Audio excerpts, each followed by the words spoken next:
Hello పిల్లలు, ఎలా ఉన్నారు? నేను ఈరోజు కూడా మీకోసం ఒక కొత్త కథతో వచ్చేసా. మరి ఈరోజు కథ ఏంటో తెలుసా?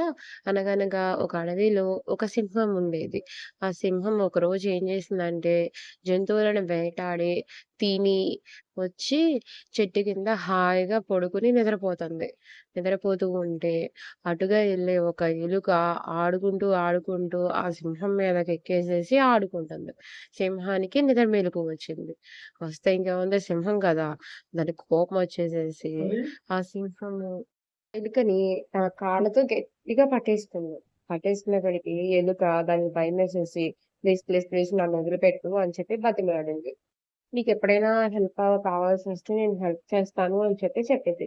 కానీ సింహం ఇదా నాకేం హెల్ప్ చేసిద్దిలే అని చెప్పి నవ్వుకొని అయినా దాని మీద జాలేసి అది బతిమలాడే విధానానికి దాన్ని వదిలిపెట్టేసేసింది. ఒకసారి ఏమైద్దంటే, సింహం అలా నడుచుకుంటూ వెళ్తా ఉండిద్ది. వెళ్తా ఉంటే వేటగాడు ఏసిన వలలో చిక్కుకొని పడిపోయిద్ది.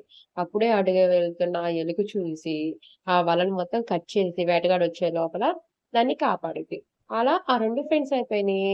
ఈ కథ బట్టి మనకేం అర్థమైంది పిల్లలు? ఆ సింహం ఈ చిట్టెలుక నాకేం హెల్ప్ చేసిద్దని చెప్పి మనసులో అనుకుంది. కానీ ఆ చిట్టెలుకే దానికి హెల్ప్ చేసి దాని ప్రాణాలు కాపాడింది. కాబట్టి మనం ఎవరిని మన జీవితంలో తక్కువ చేసి చూడకూడదు.